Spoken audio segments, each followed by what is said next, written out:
Mr. Marston, how are you? Good, Miss McFarland. How are you? I'm well. Would you mind riding with me to Armadillo? I've got to get some supplies and I could do with the company. Of course. You can take the reins. It wouldn't do for a terrifying bounty hunter such as yourself to be seen driven around by a woman. Hop on up, Mr. Marston.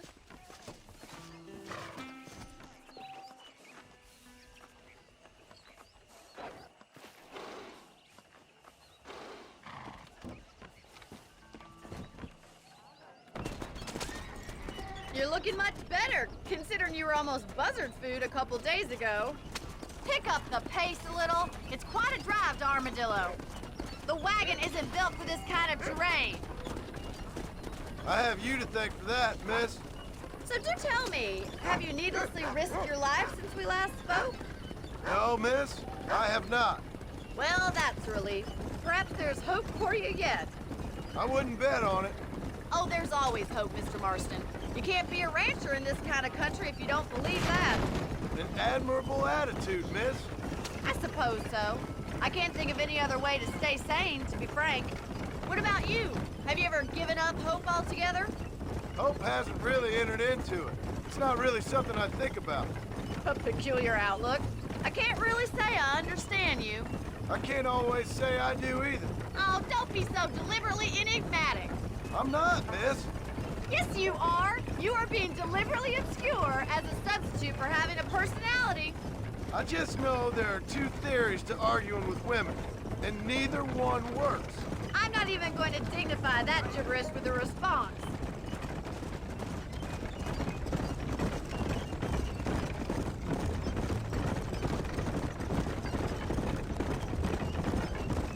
I think it's kind of funny I found you dying on the side of the road and now you're driving me into town. You have a strange sense of humor. Well, you must admit, it's an unusual start to a friendship. I didn't realize we were friends, Miss McFarland. Oh, please. Now who's being funny?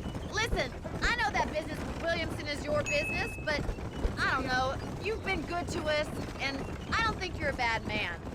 A little stupid, perhaps, but not rotten. I just worry about you gallivanting around these parts like you're some kind of deranged bounty hunter. Like Paul always says, don't go waking snakes.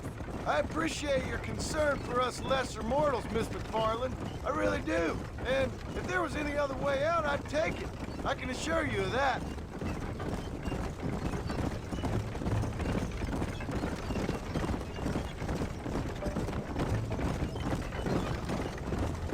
You never did tell me where you live. I have a small holding up in Great Plains. A farmer? Yeah, and I'm the Queen of England. And at what point during your day of hunting down outlaws do you find time to raise chickens? Only been at it 3 years or so. I guess I'm kind of new to it. You're telling me? So who's looking after this farm of yours right now? Uncle. Well, he's not my uncle, as far as I know. Just an old dog who's as lazy as a lizard on a hot day. The kind of fella laboring under the delusion that age brings wisdom. Sounds like the perfect person to leave in charge of your entire livelihood. We go way back, and I didn't have a lot of choice. I'd be getting back there if I was you. That's what I'm trying to do, miss.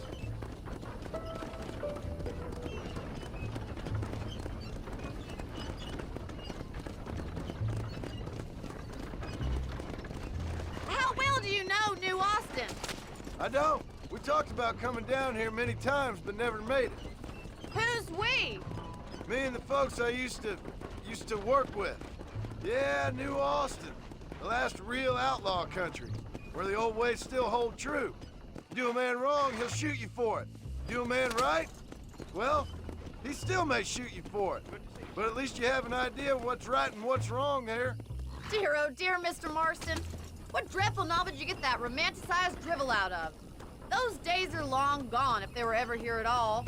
According to Paul, those days were just people shooting each other because they lost at cards. We'll be lucky if our ranch survives another 5 years. Businessmen are the new cowboys.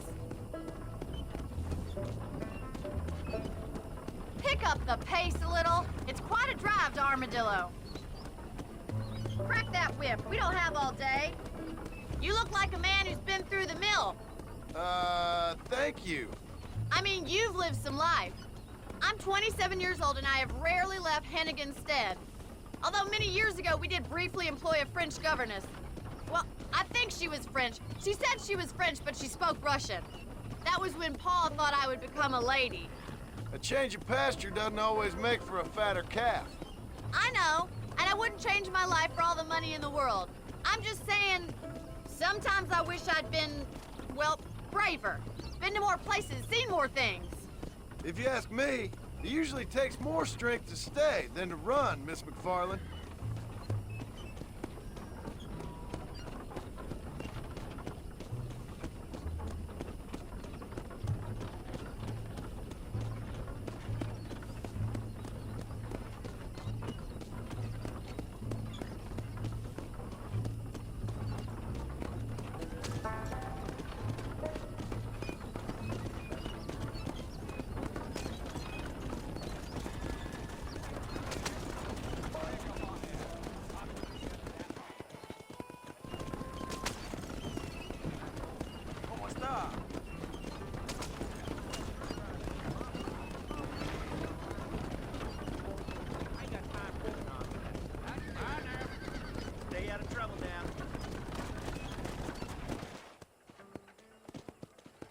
So this is Armadillo. Manhattan it is not, but it does okay for us.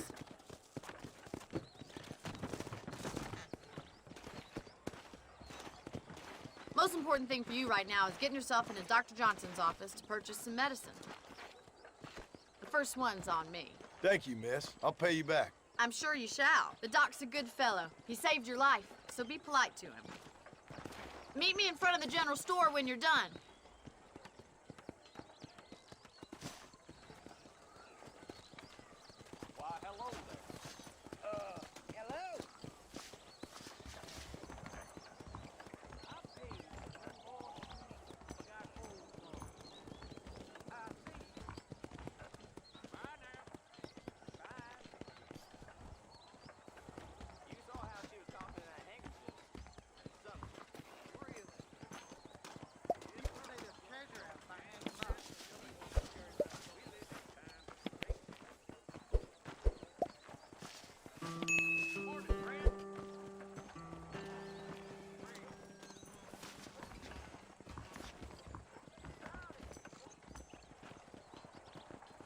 Another great day for leather.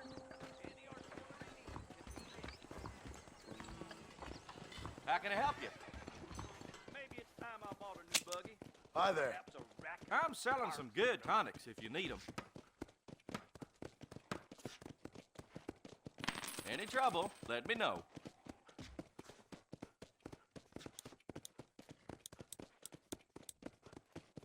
Thank you kindly. Good to see you again. If this place cleaned up, I'd have to think about moving on.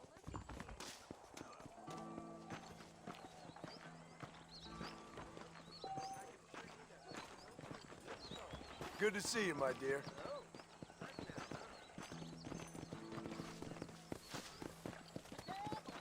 Well, thanks for driving me. It was nice to be able to enjoy the view for once, and a little company never hurts now and again. You're more than welcome, miss. Least I can do. Thank you for the medicine. Why don't you have a look around Armadillo?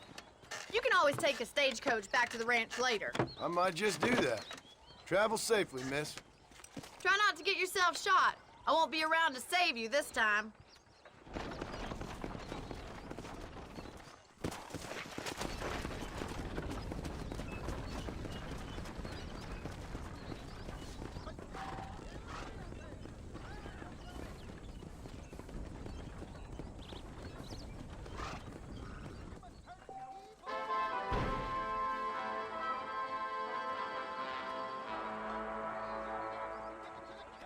I told him I wasn't buying any land until I found a proper